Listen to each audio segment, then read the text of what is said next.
The alarm rang through the deep space station at exactly 0347 hours. Lieutenant David Park jumped from his sleep pod and ran to the control room. His bare feet slapped against the cold metal floor as he moved through the narrow hallways of listening. "Post Alpha 7, what do we have?" he asked as he slid into his chair. The screens around him showed dozens of blinking lights and scrolling data streams. "Another system just went dark," said Sergeant Maria Santos from the communications desk. She pointed at a red dot on the star map. "That's the Vorthek home system, 3 billion warriors." "Gone in 6 hours." David stared at the screen. 6 months ago, that red dot had been green. The Vorthak were known across the galaxy as the fiercest fighters anyone had ever seen. Their warriors trained from birth to die in battle. They had weapons that could crack planets and ships that moved faster than light itself. Now they were gone. "Same pattern as always," Maria continued. She pulled up the tactical reports on her screen. "The Skarn jump in with overwhelming force. They demand surrender. When the locals refuse, they start killing everything that moves. When the locals try to surrender, they kill everything anyway." David rubbed his tired eyes. He had been watching this war for 3 years now. 3 years of seeing entire civilizations wiped out like someone erasing marks on a board. The Skarn hegemony moved through space like a plague. They took what they wanted and destroyed what they could not use. "How many does that make now?" he asked. 47 star systems, Maria said quietly. "Maybe 400 billion people. All dead." The listening post was one of 12 hidden stations that Earth had built along the outer rim of the galaxy. They were small and hard to detect. Their job was simple: watch and listen. Earth wanted to know what was happening in the galaxy, but Earth did not want to be noticed. David walked to the main viewing screen. It showed a map of the entire galaxy. Green dots showed systems that were still free. Red dots showed systems that the Skarn had conquered. Yellow dots showed systems that were under attack. There were a lot more red dots than green ones. "Look at this," Maria said. She pointed to a cluster of yellow dots near the galactic core. "The Ethereal Confederacy is making their last stand, 20 systems. They're throwing everything they have at the Skarn." The Ethereals were old. Really old. They had been traveling between stars when humans were still living in caves. They had technology that seemed like magic. Their ships could appear and disappear at will. Their weapons could reach across solar systems to strike targets. David watched the tactical display update in real time. The yellow dots were turning red one by one. "How long do you think they'll last?" he asked. 2 weeks, maybe 3, Maria said. "The Skarn don't care about technology. They just throw ships at the problem until it goes away. They've got more ships than the Ethereals have bullets." David nodded. It was always the same story. The Skarn would show up with 1,000 ships. The enemy would destroy 900 of them. Then the Skarn would show up with 2,000 ships. Numbers always won in the end. His communicator beeped. Admiral Sarah Chun's face appeared on the small screen. She looked tired. She always looked tired these days. "Lieutenant Park, I need a full briefing ready in 2 hours, she said. "The council is meeting again." "Yes, ma'am," David replied. "Should I include the ethereal situation?" "Include everything," Chun said. "They want to know if we should start helping the survivors." The screen went dark. David looked at Maria. They both knew what that meant. Some people on Earth wanted to join the war. They thought humanity should help fight the Skarn. They thought it was the right thing to do. David was not sure it was the smart thing to do. He spent the next 2 hours putting together his report. The numbers were not good. The Skarn had started with maybe 50,000 ships. Now they had over 200,000. Every time they conquered a system, they took the ships and factories. They turned the conquered people into workers and soldiers. The free systems of the galaxy had started with millions of ships. Now they had maybe 50,000 left. Most of those were running away or hiding. "The Skarn are winning," David said. To the empty room. "They're not just winning. They're winning easy." He looked at the part of the map that showed human space. Earth and her colonies were far out on the rim of the galaxy. 47 systems with about 30 billion people. They had good technology and strong fleets, but they were small compared to the great powers or the great powers that used to exist. The strange thing was that the Skarn had never bothered with human space. Their fleets had passed near human systems many times. They could have attacked any time they wanted, but they always went somewhere else. David pulled up the intelligence files on Skarn behavior. They seemed to target the richest and most powerful systems first. They wanted the biggest prizes. Places with the most people, the most resources, the most advanced technology. Maybe they thought human space was not worth the trouble. David finished his report and sent it to Admiral Chun. Then he went to get some coffee from the small kitchen. The listening post only had 12 people on it. They worked in shifts, watching the galaxy burn. When he came back, Maria was staring at her screen with a strange look on her face. "What is it?" he asked. "New intelligence from the inner systems?" She said, "It's about how the Skarn picked their targets." She put the report on the main screen. It was from a group of refugees who had escaped from a conquered system. They had been prisoners on a Skarn ship for months before they managed to get away. "Look at this part," Maria said. She highlighted a section of text. They said the Skarn have a list, a target list. It ranks every system in the galaxy by value. David read the report carefully. According to the refugees, the Skarn used a complex formula to decide which systems to attack. They looked at population, resources, technology, and military strength. They started with the highest value targets and worked their way down. "Where do you think human systems rank on that list?" Maria asked. David thought about it. Earth had decent technology, but nothing special compared to the Ethereals or the Vorthak. They had good resources, but many systems had better ones. They had about 30 billion people, which was a lot, but some systems had 10 times that many. "Pretty low," he said finally. "We're probably not even in the top 100. "That's what I was thinking too," Maria said. "We're too small to bother with. At least for now." But David knew that would not last forever. The Skarn were working their way through the list. Eventually they would get to the bottom. Eventually they would come for Earth. He was still thinking about that when his communicator beeped again. This time it was a priority message from Earth Defense Command.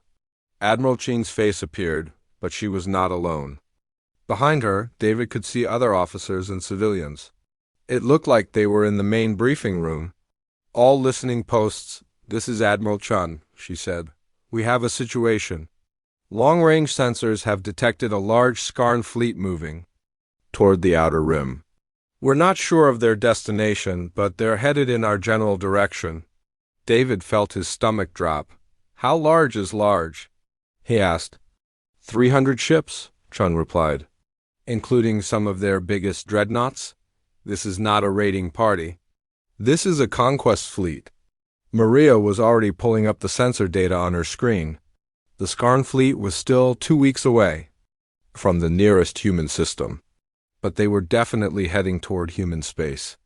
"What are your orders, ma'am?" David asked. "Keep watching," Chun said. "I want to know everything about that fleet.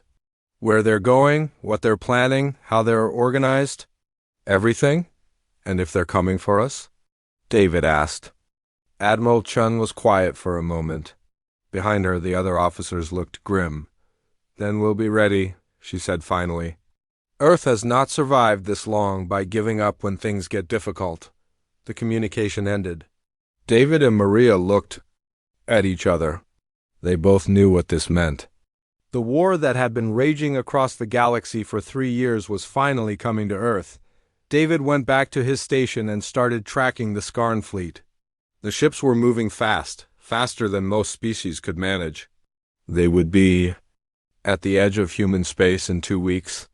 2 weeks to get ready for a war that had already killed 400 billion people. As he worked, David thought about all the reports he had filed over the past 3 years. All the battles he had watched. All the civilizations he had seen die. The Skarn always won because they had more ships, more weapons, more soldiers. But David had also noticed something else in those reports. Something that might be important. The Skarn always fought the same way. They jumped in with overwhelming force. They demanded surrender. They destroyed anyone who resisted. It was simple and effective, but it was also predictable. David pulled up the tactical files from the last 50 Skarn victories. He studied their patterns, their formations, their strategies. They did the same thing every time because it always worked. Maybe that was their weakness. He started a new file on his computer. At the top he wrote, Skarn Tactical Analysis, Potential Vulnerabilities. 2 weeks was not much time, but David had spent 3 years watching the Skarn fight. He knew how they thought, he knew how they moved, and maybe, just maybe, he knew how to beat them. Outside the listening post, the stars continued to shine. Somewhere among them, a Skarn fleet was moving toward Earth. They thought they were coming to conquer another weak species. They had no idea what they were walking into. Captain Marcus Rodriguez was drinking his morning coffee when the alarm started screaming. He dropped the cup and ran to the bridge of the UES Defiant. Coffee splashed across the floor as his boots pounded on the metal deck. "Report," he shouted, as he jumped into his captain's chair. "Sir, we have multiple contacts dropping out of hyperspace at the edge of the system," said Lieutenant Commander Jessica Walsh from the sensor station. Her voice was steady, but Marcus could hear the fear. "Underneath. They're big, sir, really big." Marcus looked at the main screen. 3 massive shapes were appearing as the sensors painted their outlines. Each one was the size of a small moon. Around them, smaller ships were emerging from hyperspace like angry insects. "How many ships total?" Marcus asked. "Still counting." "Sir," Walsh replied, "at least 200, maybe more." Marcus felt his mouth go dry. The Defiant was a good ship, one of Earth's newest destroyers, but it was alone out here on patrol duty. The rest of the fleet was scattered across 47 star systems. "Are they Skarn?" he asked, though he already knew the answer. "Yes, sir.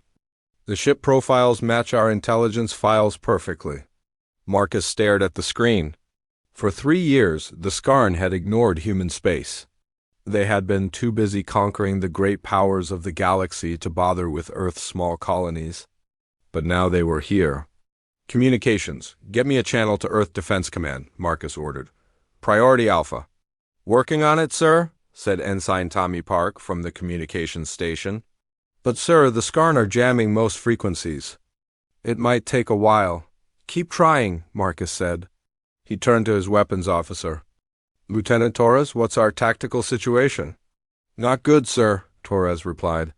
"We've got 24 plasma torpedoes, full ammunition for our railguns, and our defensive systems are at 100%.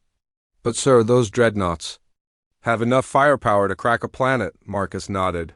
He had read the intelligence reports. Skarn dreadnoughts carried weapons that could destroy entire cities with a single shot. The smaller ships were armed with plasma cannons that could melt through the strongest armor. The Defiant had good shields and decent weapons, but it was like bringing a knife to a gunfight. "Sir, incoming transmission," Ensign Park announced. "It's from the lead Skarn ship." "Put it on screen," Marcus said. The view screen flickered and then showed the bridge of the alien ship. The creature sitting in the command chair was huge, at least 8 feet tall. Its skin was dark gray and covered with scales. Its eyes were yellow and seemed to glow in the dim light of its bridge when it spoke. The translation system turned its growls and hisses into words that Marcus could understand. "Primitive mammals," the alien said. Its voice was deep and rough. "I am War Master Thecalon of the Skarn hegemony. Your species will serve us now. You will surrender your military ships for destruction. Your people will be moved to work camps. If you obey, some of you will live." Marcus looked around his bridge. His crew was staring at the screen with a mixture of fear and anger. These aliens had just told them that humanity was now property of the Skarn Empire. Marcus stood up slowly. He straightened his uniform and looked directly into the alien's yellow eyes. "This is Captain Marcus Rodriguez of the Terran Defense Coalition," he said in a clear, steady voice. "You have entered sovereign human space without permission. You have threatened the lives of human citizens. Under the laws of the Terran Defense Coalition, this is an act of war. The alien's mouth opened, showing rows of sharp teeth. Marcus could hear what sounded like laughter coming from the other creatures on the bridge. You think your tiny ship can fight us? Decalan said. We have conquered species with fleets 1,000 times larger than yours. We have destroyed civilizations that ruled the galaxy for millions of years. What makes you think primitive mammals from a rim world can stand against us? Marcus smiled. It was not a happy smile. Because we're humans, he said simply. And humans don't give up. He turned to his communications officer. Ensign Park, are you recording this? Yes, sir, Park replied. Good. Broadcast this on all frequencies. Make sure every human ship and every human colony hears it. Marcus turned back to the screen. War Master Decalan, you have exactly 1 hour to withdraw your forces from human space. If you refuse, we will consider your presence an act of war and respond accordingly. The laughter from the alien bridge got louder. Decalan leaned forward in his chair. 1 human ship against 200 Skarn vessels, he said. You are either very brave or very stupid. Maybe both, Marcus replied, but you still have 59 minutes to leave. He cut the transmission. The bridge was quiet for a moment. Sir, Lieutenant Torres said carefully, what exactly is our plan here? Marcus looked at his tactical display. The Skarn fleet was spreading out, surrounding the Defiant. Soon they would be in weapons range. Our plan is to buy time, Marcus said. Earth needs to know what's happening here. The fleet needs time to respond. And the Skarn need to learn that humans are not as easy to conquer as they think. Sir, incoming message from Earth Defense Command, Ensign Park announced. Admiral Sarah Chun's face appeared on a smaller screen. She looked tired and worried. Marcus, we received your transmission, she said. Fleet Command is scrambling every available ship, but it will be at least 6 hours before we can get reinforcements to your position.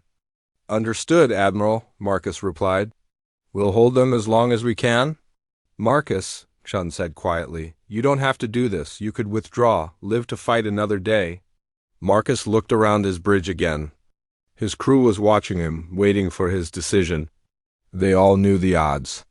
They all knew they probably would not survive the next few hours. With respect, Admiral, yes we do, Marcus said. If we run now, the Skarn will think all humans are cowards. They'll think we're easy targets. Someone has to show them they're wrong, Chun nodded slowly. Good luck, Captain. The transmission ended. Marcus turned to his crew. All right, people, you heard the Admiral. We need to hold this position for 6 hours. I know the odds aren't good. Anyone who wants to leave can take a shuttle to the nearest colony. No questions asked. Nobody moved. Lieutenant Commander Walsh spoke for all of them. Sir, we're not going anywhere. Marcus felt a surge of pride. This was why he loved serving with humans. When things got impossible, they got stubborn. Very well, he said. Let's show these aliens what humans can do. All stations, battle alert. Charge all weapons and prepare for combat. The bridge lights dimmed to red as the ship's systems switched to combat mode. Marcus could feel the vibration of the engines as they powered up to full capacity. Sir, the Skarn are moving, Walsh reported. 12 ships breaking off from the main fleet. Looks like they're coming to capture us. Marcus studied the tactical display. The Skarn were being careful. They were not sending their whole fleet against one small ship. They were probably planning to disable the Defiant and take prisoners for questioning. That was their first mistake. Weapons range in 30 seconds, Torres announced. Wait for it, Marcus said. Let them get closer. The Skarn ships were huge compared to the Defiant. Each one could probably destroy the human ship with a few shots. But they were also slow and clumsy. The Defiant was fast and maneuverable. 20 seconds to weapons range, Torres said. Marcus watched the enemy ships approaching. They were flying in a standard attack formation, just like the intelligence reports had predicted. The Skarn always used the same tactics because they always worked. 10 seconds. All right, people, here we go, Marcus said. Remember, we're not trying to win this fight. We're trying to survive it. Torres, target their engines. Walsh, be ready to jump to hyperspace if things get too hot. Weapons range, Torres announced. Fire, Marcus ordered, the Defiance rail. Guns opened up, sending streams of metal projectiles at the lead Skarn ship. At the same time, Torres launched two plasma torpedoes. The Skarn had expected the plasma torpedoes. Their shields absorbed the energy weapons easily, but they had not expected the rail guns.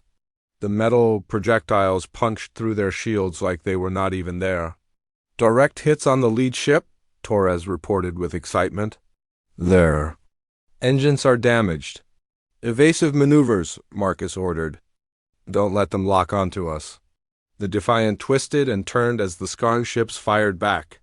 Plasma bolts flew past the small human ship, missing by meters. Walsh was flying like her life depended on it, which it did. Their weapons can't track. US, Walsh said. We're too fast for their targeting systems. Marcus smiled. That was the second mistake the Skarn had made. They were used to fighting other large, slow ships. They had never faced something as small and quick as a human destroyer. Keep moving and keep firing, Marcus ordered.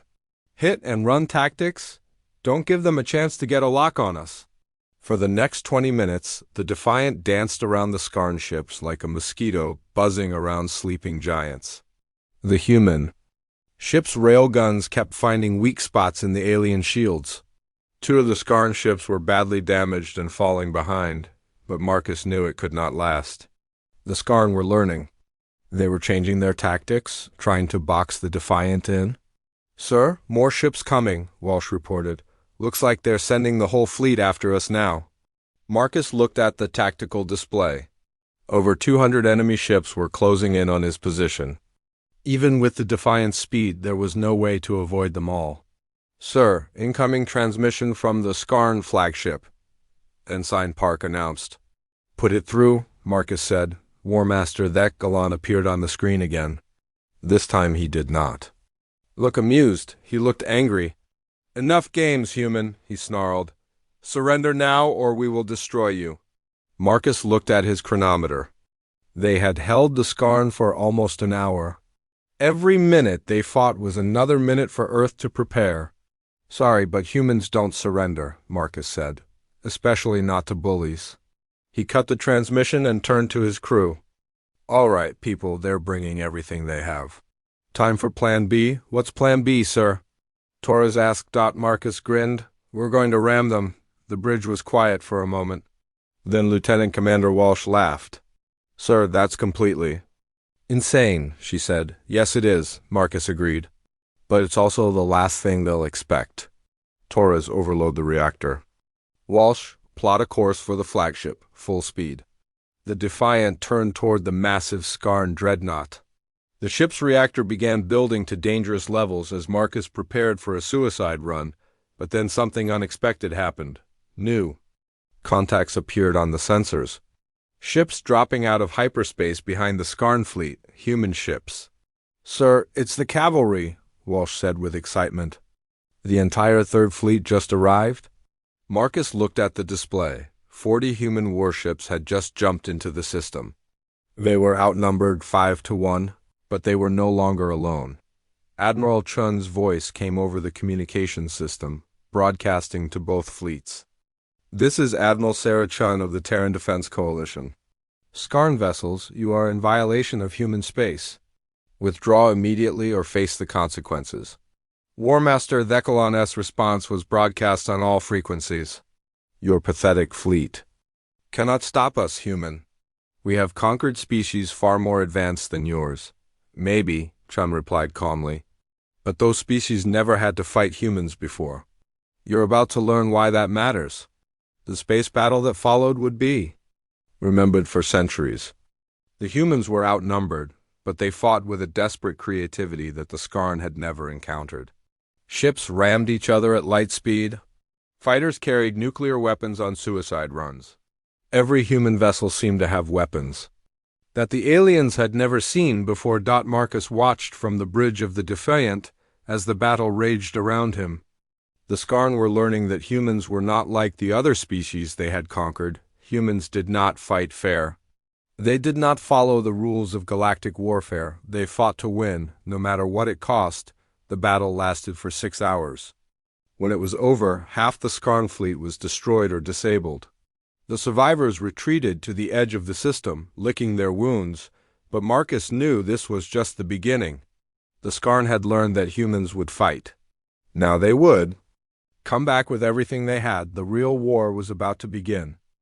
Warmaster Thekalon stared at the tactical display on his command ship. Red markers showed where 23 of his vessels had been destroyed.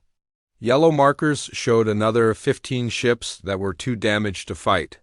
In 6 hours, the humans had cost him almost a fifth of his fleet. This was not supposed to happen. The humans had only 40 ships. His fleet had over 200. The mathematics should have been simple. Superior numbers always won. It was the first law of galactic warfare, but somehow the humans had made the mathematics lie. War Master, his tactical officer said carefully, the humans are regrouping near their home planet. Should we pursue them? Thekalon considered his options. His fleet was still larger than the human force. He could probably win a direct assault, but the cost would be high. The humans fought like nothing he had ever seen before. No, he said finally. We will study them first, learn their weaknesses, then we will crush them properly. He had conquered 47 species in his career.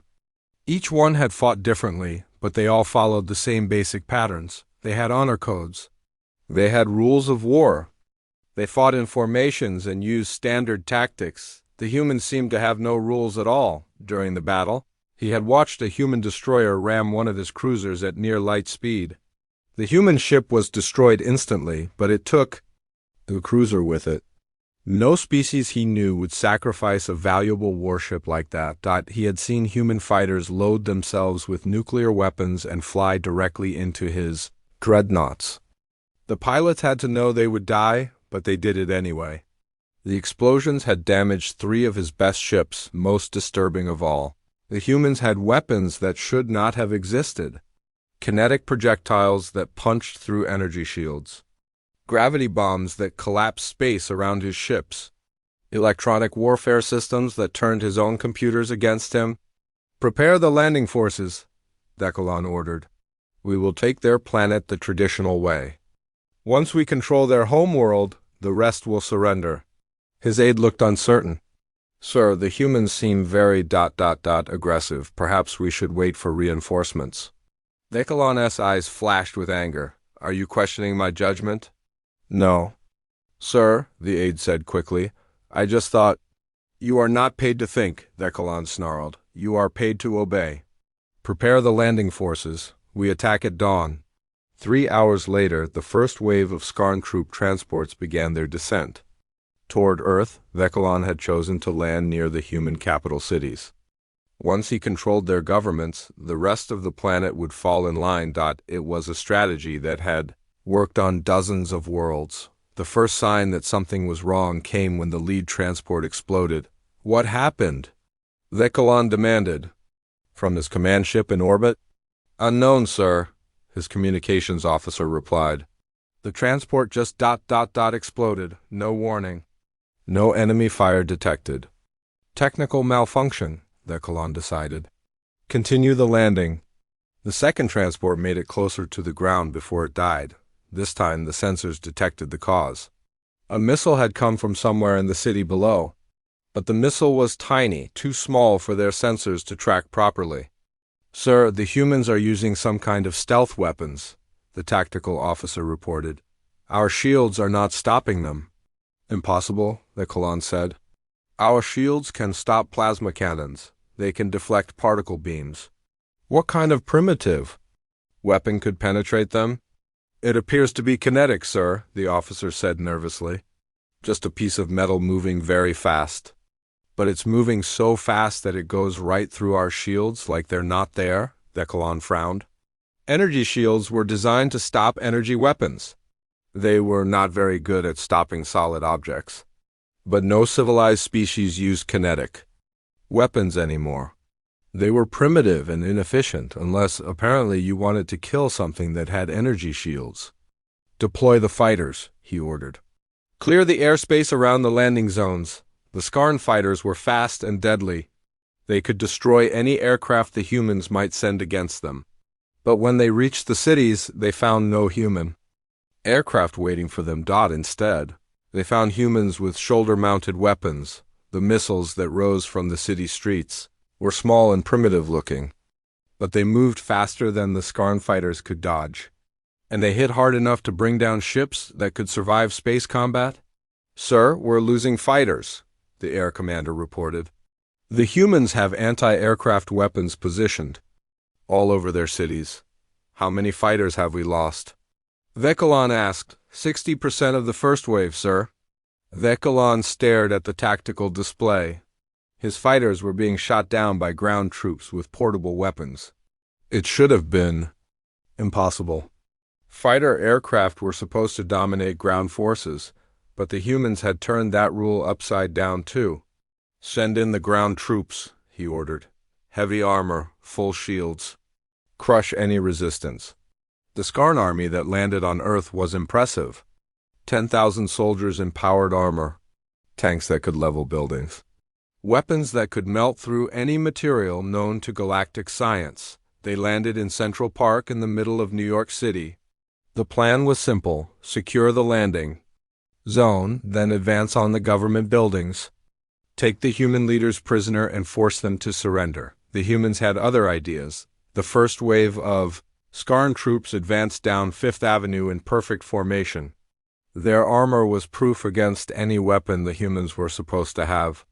Their shields could stop plasma fire and particle beams. They could not stop a human sniper with an old-fashioned rifle, the bullet that killed the first Skarn soldier was made of depleted uranium. It was fired from a building half a mile away by a woman who had learned to shoot hunting deer in the mountains of Colorado. The bullet punched through the aliens' shields and armor like they were made of paper. The Skarn formation stopped, confused. Their sensors had detected the shot, but they could not understand how such a primitive weapon had penetrated their defenses. The second shot came from a different building, then a third from another direction, then dozens of shots from all around. "We're under attack," the ground commander reported to the command ship. "But sir, we can't locate the enemy positions. They're firing from everywhere." "Use the sensors," Vekalon ordered. "Track the weapon signatures." "Sir, the weapons don't have signatures, they're just chemical explosions. Our sensors are designed to detect energy weapons." Vekalon felt a chill run down his spine. The humans were using gunpowder weapons. Actual gunpowder, technology that was thousands of years old. Technology that was so primitive that modern sensors barely noticed it. Technology that worked. "Return fire," he ordered. "Level the buildings they're hiding in." The Skarn soldiers began firing their plasma weapons at the surrounding buildings. Glass melted and steel beams glowed red-hot, but the human snipers had already moved to new positions. As the Skarn advanced deeper into the city, the attacks got worse. Explosions erupted from manholes in the street. Buildings collapsed as hidden charges detonated. Vehicles exploded as human fighters emerged from sewers and subway tunnels. The humans were not fighting like a proper army. They had no formations, no command structure that the Skarn could detect. They seemed to be operating in small groups, each one independent and unpredictable. "Sir, we need reinforcements," the ground commander reported. His voice was strained. "The enemy is everywhere." "We can't advance?" "How many troops have you lost?" Vekalon asked.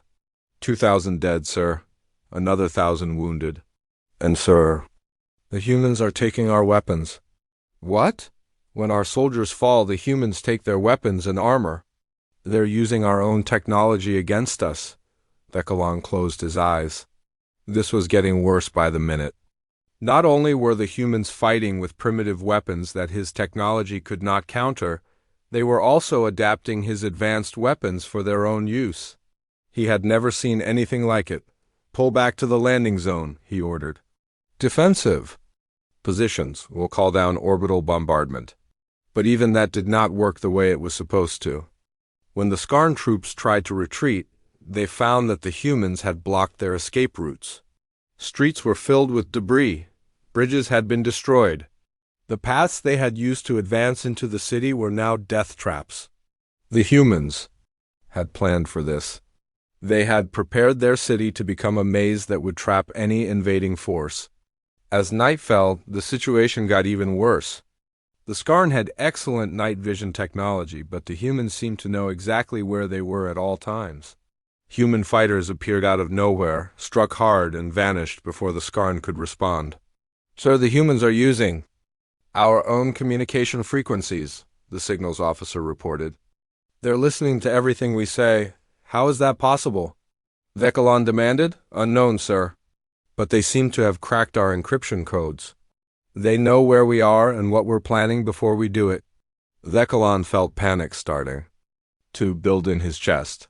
Nothing was working the way it should. The humans were not following any of the rules of warfare that had served him well for decades. Worse, they seemed to be enjoying themselves. His scouts reported that human civilians were helping the soldiers. Old men were building bombs in their basements. Children were running messages between fighter groups. Women were treating wounded soldiers and sending them back into battle. The entire population was at war. "Sir, message from General Harrison, Clark of the Human Defense Forces," the communications officer announced. "Put him through," Vekilon said. An elderly human appeared on the screen. He was sitting in what looked like a simple office. There were no weapons visible, no signs of military power. Just an old man in a plain uniform? "War Master Vekilon," the human said calmly. "I'm calling to discuss terms." "Terms?" Vekilon laughed bitterly. "You are surrounded. Your city is under attack. Your planet is mine. What terms could you possibly offer?" "Actually," the human said with a slight smile, "I was going to offer you terms for your surrender." The audacity was breathtaking. The human general was sitting on a planet under invasion, with enemy troops in his capital city, and he was offering terms to the invaders. "You're insane," Vekilon said. "Maybe," General Clark replied, "but I'm also winning." "Would you like to know why?" Despite himself, Vekilon was curious. "Tell me." "Because you've never fought humans before," Clark said simply. "You've fought civilized species. Species that follow rules. Species that fight wars the way you expect them to." The general leaned forward in his chair. "But humans aren't civilized, War Master. Not the way you understand civilization. We've been fighting wars for our entire history. We've fought each other, our environment, and extinction itself. We've had to learn to survive when everything was against us." "What's your point?" Vekilon asked. "My point is that while you were conquering the galaxy by being the most efficient killers, we were learning to be the most stubborn survivors. And there's a big difference between those two things." General Clark stood up and walked to a window. Behind him, Vekilon could see explosions lighting up the night sky. "Your troops are trapped in our city," Clark continued. "They're outnumbered 50-1 by people who know every street, every building, every hiding place. Your ships in orbit can't help them without destroying the city and killing their own soldiers." "I can accept that cost," Vekilon said. "Can you?" Clark asked. "Because if you destroy our cities, you get nothing. No workers, no resources, no technology, just ruins. And we have 46 other worlds, each one ready to fight you the same way?" Vekilon felt the trap closing around him. If he destroyed Earth, he would gain nothing but revenge. If he tried to conquer it intact, he would lose most of his army in the process. "Here's what's going to happen," General Clark said quietly. "You're going to withdraw your troops from our planet, you're going to leave our system, and you're going to think very carefully about whether you want to come back." "And if I refuse?" Vekilon asked. Clark smiled, but it was not a pleasant expression. "Then you'll learn why humans are the only species that hunts for sport." Dr. Elena Vasquez sat in the emergency council chamber deep beneath the Swiss mountains. Around the table were the leaders of Earth's 47 colonies, their faces grim as they watched the battle reports coming in from around the galaxy. The news was spreading fast. Humanity had not just fought the Skarn, they had beaten them. Word of the failed invasion was reaching every surviving civilization in the galaxy. "The response has been immediate," Admiral Chun reported from her position. At the tactical display, we're receiving messages from refugee fleets, resistance groups, even some governments that went into hiding when the Skarn conquered their worlds. Elena looked at the data streaming across her tablet. As humanity's leading expert on alien psychology, she had been studying the Galactic War for 3 years. But the information coming in now was unlike anything she had seen before. They want to know how we did it, she said quietly. Every message is asking the same question. How did humans defeat the Skarn when no one else could? President Martinez leaned forward in his chair. Can we tell them? Elena considered the question carefully. The truth was complicated. Humanity had not won because they were stronger or had better technology. They had won because they were different. The problem is that most species won't understand the answer, she said finally. To explain how we beat the Skarn, I have to explain what humans really are, and that might scare our new allies more than it encouraged them. Explain, Martinez said. Elena stood up and walked to the main display. With a few touches, she brought up a star map showing the evolutionary history of the major galactic species. Every other species in the galaxy evolved from apex predators, she began. The ethereals came from creatures that hunted in the deep oceans of their world. The Vorthak evolved from pack hunters that dominated their planet's largest continent. The Zephyrians were aerial predators that ruled their skies. She highlighted each species as she spoke, showing their evolutionary paths. Apex predators are efficient killers. They're strong, fast, and smart. They dominate through superior force.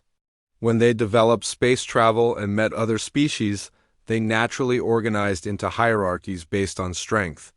That makes sense, Admiral Chun said. The strongest species rule, the weaker ones serve or get conquered. Exactly, Elena replied. It's a system that worked for millions of years. The Skarn were just the latest in a long line of apex predator species to dominate the galaxy.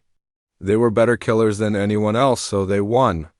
She paused and brought up a new image on the screen. It showed the evolutionary tree of humanity. But humans are different. We didn't evolve as apex predators. We evolved as persistence predators. The room was quiet as Elena explained. Our ancestors were not the strongest or fastest creatures on Earth. They were not the best killers. But they had one ability that no other species possessed. They could outlast anything. She showed images of early humans hunting across the African plains. A human could chase an antelope for hours. The antelope was faster, but humans never stopped running. Eventually, the antelope would collapse from exhaustion. Then the humans would catch it. Persistent hunting, President Martinez said slowly. I've read about this. It shaped everything about us, Elena continued. Our bodies, our minds, our culture. We became the species that never gives up. When other predators would retreat or find easier prey, humans would keep going until they got what they wanted. Admiral Chun was studying the data on her tablet. So when the Skarn invaded Earth, they encountered something they had never seen before, Elena finished. A species that specializes in surviving impossible situations. A species that gets more dangerous when it's losing. She brought up the battle reports from Earth's defense.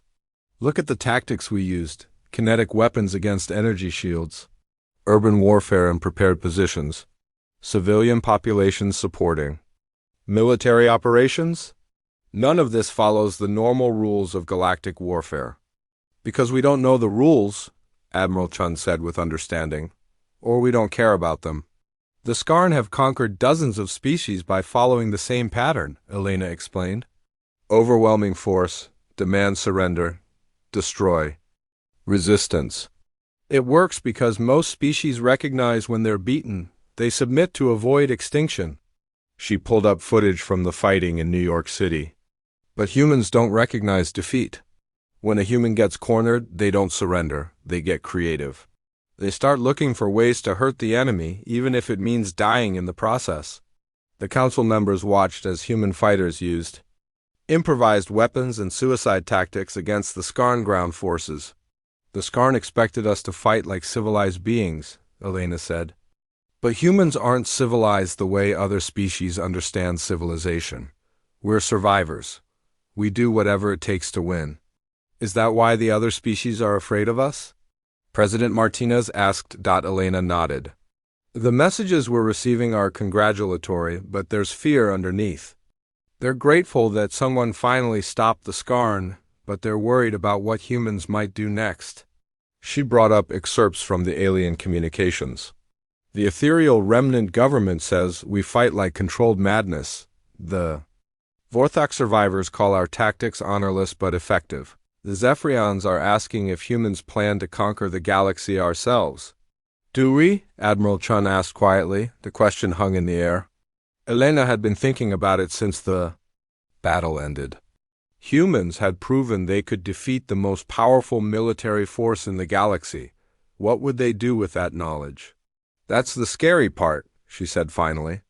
Other species conquer because they want to rule. They want resources, territory, slaves, but humans might conquer just because someone told them they couldn't. She pulled up historical data about human conflicts on Earth. Look at our history. We fought wars over religion, resources, politics, and pride, but we've also fought wars just to prove we could win them. Humans will fight impossible battles for no reason except that someone said they were impossible. President Martinez rubbed his temples. So the galaxy is afraid that we might attack them next? Some of them, Elena confirmed. But others are asking us to help them fight the remaining Skarn forces. They want to use our unconventional tactics against their oppressors. Admiral Chun looked up from her tablet. We're getting reports from across the galaxy. Resistance movements are copying our methods. Kinetic weapons, guerrilla warfare, civilian militias. It's spreading. Elena felt a mix of pride and concern. Humanity had given the galaxy hope by proving the Skarn could be beaten. But they had also unleashed something that might be harder to control. There's something else, she said. Our intelligence networks have been intercepting Skarn communications. They're calling emergency meetings, pulling back from active conquests. They're scared. Good, President Martinez said firmly. Maybe, Elena replied. But a scared Skarn empire might be more dangerous than a confident one. If they decide that humans are too dangerous to exist, they might try to destroy us completely rather than conquer us. She brought up the latest intelligence reports. They're pulling ships from across the galaxy, building the largest fleet in recorded history. If they come at us with everything they have, we might not be able to stop them. The room fell silent as the implications sank in. Humanity had won the first battle by being unexpected. But the Skarn were learning. The next fight might be very different. How long do we have? Admiral Chun asked. Maybe 6 months, Elena replied. They need time to reorganize their forces and develop new tactics. But when they come back, they'll be ready for us. President Martinez stood up slowly. Then we need to be ready for them too. But first we need to decide what kind of species we want to be. He looked around the table at the other leaders.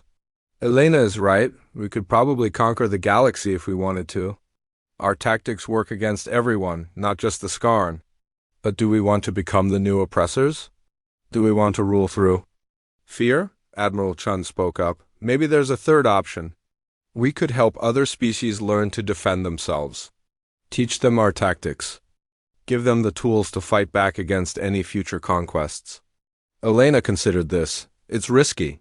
If we teach everyone to fight like humans, the galaxy could become a very violent place. It's already violent, Martinez pointed out. The difference is that now the victims might have a chance to fight back. The debate continued for hours. Some argued for immediate expansion to prevent future threats. Others wanted to return to isolation and let the galaxy solve its own problems. A few suggested that humans should become the galaxy's protectors, using their unique abilities to maintain peace. Finally, Elena stood up again. There's one more thing we need to consider. The psychological impact of what we've done goes beyond military tactics. She brought up a new set of data. For millions of years, the galaxy has operated on the principle that might makes right. The strongest species ruled because they could destroy anyone who opposed them. That system is breaking down. How so? Martinez asked. Because we've proven that strength isn't everything. A smaller, weaker species can defeat a larger, stronger one if they're willing to fight dirty enough. We've shown that the old rules don't work anymore. Elena highlighted several reports from across the galaxy. Slave species are rebelling against their masters. Weak systems are forming alliances against strong ones. The entire galactic order is starting to collapse, and it's because of what humans did to the Skarn. The implications were staggering. Humanity had not just won a battle. They had accidentally started a revolution that was spreading across the entire galaxy. So what do we do? President Martinez asked. Elena looked at the data one more time. Before answering, we prepare for war. Because whether we want it or not, we've become the symbol of resistance for every oppressed species in the galaxy. The Skarn won't just come for us next time. They'll come for everyone who dares to hope that the strong can be defeated.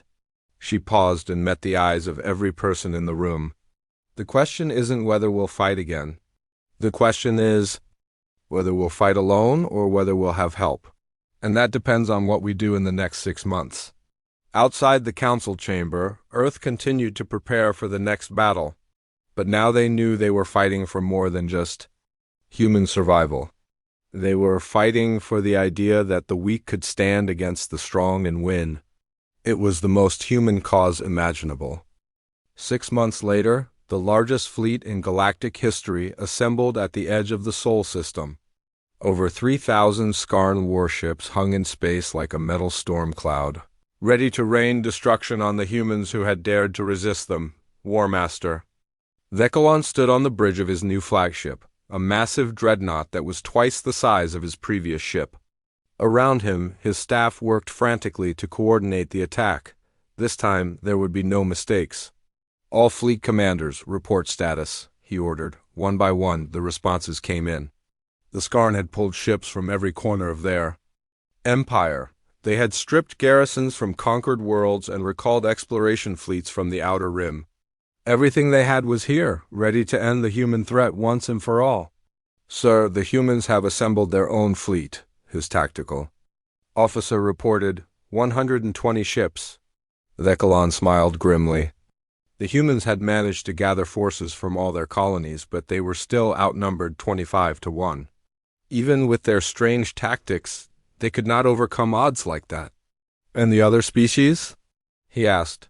Several refugee fleets have joined them, sir. Maybe 30 ships total. The ethereal survivors, some Vorthok clans, a few others, nothing significant. Vekilon nodded. Some of the conquered species had sent their few remaining ships to help the humans. It was a futile gesture, but it would make their destruction more complete. When he finished here, there would be no one left to oppose Skarn rule.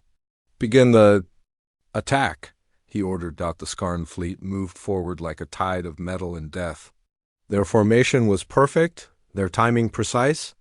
They had learned from their previous encounter with the humans. This time, they would not be caught off guard, but as they approached the human fleet, something unexpected happened. The humans did not form up to meet them in battle. Instead, they scattered in all directions, breaking into small groups that moved in seemingly random patterns. Sir, the human fleet is dispersing, the tactical officer reported. They're not engaging us directly. Cowards, Vekilon snarled. They know they cannot win, so they run. Pursue them. Destroy them one by one. The Skarn fleet split up to chase the fleeing human ships. It was exactly what Vekilon had expected. The humans had fought bravely when they had no choice, but faced with overwhelming odds. They had chosen retreat over certain death, but then the first group of Skarn ships exploded. What happened? Vekilon demanded. Unknown, sir, his communications officer replied. The ships just detonated, all of them at once. Before Vekilon could respond, another group of his ships died in a flash of brilliant light. Then another, and another. Sir, there are mines, the tactical officer said in a shaking voice. The humans have mined the entire system, but sir, our sensors can't detect them. Vekalan stared at the tactical display in horror. Red markers were appearing all over the map as his ships died by the dozens. Whatever the humans were using as mines, they were invisible to Skarn technology. How is that possible? He asked. The mines appear to be completely passive, sir, the sensor operator reported. No energy signatures, no metal components that we can detect. They're just sitting there until we get close, then they explode. Deep in space, the human mines did their deadly work. They were not made of metal or powered by fusion reactors. They were carved from asteroids and filled with chemical explosives. Technology so primitive that the Skarn sensors ignored them completely. Pull back, Vekalan ordered. Reform the fleet. But pulling back was easier said than done. The mines were everywhere, scattered throughout the system in a pattern that forced the Skarn ships into narrow corridors where the human fleet was waiting. Admiral Sarah Chun watched the battle unfold from her command ship. The human fleet was tiny compared to the Skarn armada, but they had advantages that numbers could not overcome. Phase 2, she ordered. Hidden bases throughout the system came online. Weapons platforms that had been built into asteroids opened. Fire. Missile batteries that had been camouflaged as space debris launched their payloads. The humans had spent 6 months turning their entire star system into a trap. Sir, we're taking fire from multiple sources, the Skarn tactical officer reported. Weapons platforms hidden throughout the system. They're using kinetic projectiles again. Vekalan watched in growing rage as his mighty fleet was torn apart by weapons that should not have been able to harm them. The humans were fighting like pirates, using ambush tactics and hidden weapons instead of meeting them in honorable combat. Return fire, he ordered. Destroy those platforms. But destroying the platforms was almost impossible. They were built into asteroids and powered by generators deep underground. When the Skarn tried to target them, they shut down and became invisible. When the aliens moved on, they came back online and resumed firing, and while the Skarn fleet was distracted by the hidden weapons, the human ships struck like wolves attacking a herd. Captain Marcus Rodriguez, now commanding a small task force, led his ships in a high-speed attack run against a group of Skarn cruisers. His destroyers were loaded with nuclear warheads and moving at maximum velocity. Remember, people, he said over the communications channel, we're not trying to win a fair fight. We're trying to make them hurt. The human ships rammed into the Skarn formation at near light speed. Most of them were destroyed instantly, but they took the enemy ships with them. In space combat, momentum was everything, and the humans were using it as a weapon. Across the battlefield, similar scenes played out. Human ships sacrificed themselves to take down larger Skarn vessels. Fighter pilots loaded their craft with explosives and flew suicide missions into enemy dreadnoughts. Every human death cost the Skarn multiple ships. Sir, we've lost over 800 vessels, the tactical officer reported to Vekalan. The humans have lost maybe 30. Vekalan could not believe what he was hearing. His fleet still outnumbered the humans, but the rate of loss was unsustainable. At this pace, the humans would destroy his entire armada before he could defeat them. Enough, he snarled. All ships, target the human homeworld. If we cannot defeat their fleet, we will destroy their planet. The remaining Skarn ships turned toward Earth, their massive weapons charging for a bombardment that would crack the planet's crust. But as they moved into position, they encountered the final part of the human defense plan. The orbital stations around Earth were not just defensive platforms. They were the largest kinetic weapons ever built. Using the planet's rotation and gravity wells, they could accelerate projectiles to incredible speeds. Sir, massive energy spike from the human homeworld, the sensor operator reported. What kind of energy? Vekalan asked. It's not energy, sir. It's kinetic. They're throwing rocks at us. The projectiles that rose from Earth's surface were the size of small buildings. They had been accelerated by electromagnetic catapults and gravity slings until they were moving at a significant fraction of light speed. When they hit the Skarn dreadnoughts, they went through them like bullets through paper. In 30 seconds, the human planet defense system destroyed more Skarn Ships then had been lost in the previous hour of fighting. Dekalon stared at the tactical display as red markers disappeared from his screen. Half his fleet was gone. The humans had not just defeated him, they had humiliated him. His communications officer spoke up nervously. "Sir, incoming transmission." From the human admiral. "Put it through," Dekalon said. Admiral Chin's face appeared on the screen. She looked tired but determined. "War Master Dekalon," she said calmly, "I'm calling to offer you terms for surrender." "Surrender?" Dekalon laughed bitterly. "I still have over 1,000 ships. You have less than 100. "Actually," Chun replied, "you have about 600 ships left, and they're surrounded." Dekalon looked at his tactical display again. Chun was right. While he had been focused on the battle around Earth, human ships had been moving into position around his fleet. They had used the confusion of the fight to surround the entire Skarn armada. "Those ships came from the other human colonies," Chun explained. "We've been planning this for 6 months. Every move you made, every formation you used, we were ready for it." She leaned forward in her chair. "You see, War Master, you made the same mistake that every other species in the galaxy makes. You assume that because we're young and small, we must be stupid. But humans have been fighting wars for our entire history. We know how to plan for battles that haven't happened yet." Dekalon felt the trap closing around him. The humans had not just prepared to defend their system. They had prepared to destroy his entire fleet. "What do you want?" he asked finally. "Complete withdrawal from human space," Chun replied. "Release of all prisoners taken from conquered worlds. And a promise that the Skarn will never again attack a species that has not attacked you first." "Impossible," Dekalon said. "The hegemony does not negotiate with inferior species."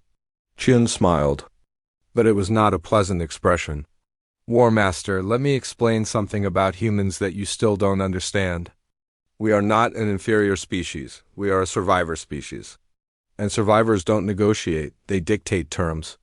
She gestured to something off screen, and the tactical display showed new contacts appearing throughout the system. "Those are ships from 17 different species," Chun continued. "They've been hiding in our outer system, waiting for this moment.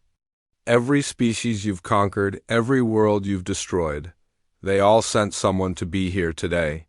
Dekalon looked at the display in growing horror. Hundreds of ships from dozens of different species were revealing themselves. The humans had not just been preparing to fight the Skarn. They had been building an alliance. "You have 2 choices," Chun said quietly. "Surrender now and live to rebuild your empire on more peaceful terms, or fight to the end and watch every Skarn in this system die for nothing." Dekalon looked around his bridge. His officers were staring at him, waiting for orders. The choice was simple: surrender or extinction. "I need guarantees," he said finally. "You're not in a position to demand guarantees," Chun replied. "But I'll give you one anyway. If you surrender now and agree to our terms, the Skarn Empire can continue to exist. Your people can rebuild, your culture can survive. All you have to give up is the idea that might makes right." She paused and met his eyes through the screen.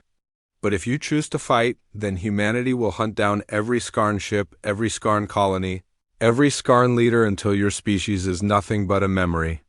And we'll do it with the help of every species you've ever wronged." The silence on the bridge stretched for long minutes. Finally, Dekalon spoke. "The Skarn hegemony surrenders." The words felt like poison in his mouth, but he knew they were. "The only chances people had to survive?" Admiral Chun nodded. "Very good. You'll be escorted to the edge of the system. The liberation of conquered worlds will begin immediately." As the transmission ended, Dekalon slumped in his command chair. The greatest military force in galactic history had been defeated by a species that most of the galaxy had never heard of 6 months ago. But as his ships began their retreat, he finally understood what had happened. The humans had not won because they were stronger or smarter. They had won because they were more stubborn. They had refused to accept defeat even when it seemed certain. And that, Dekalon realized, made them the most dangerous species in the galaxy. The war was over. But for the first time in millions of years, the strong no longer ruled by default. The age of human influence had begun, and the galaxy would never be the same.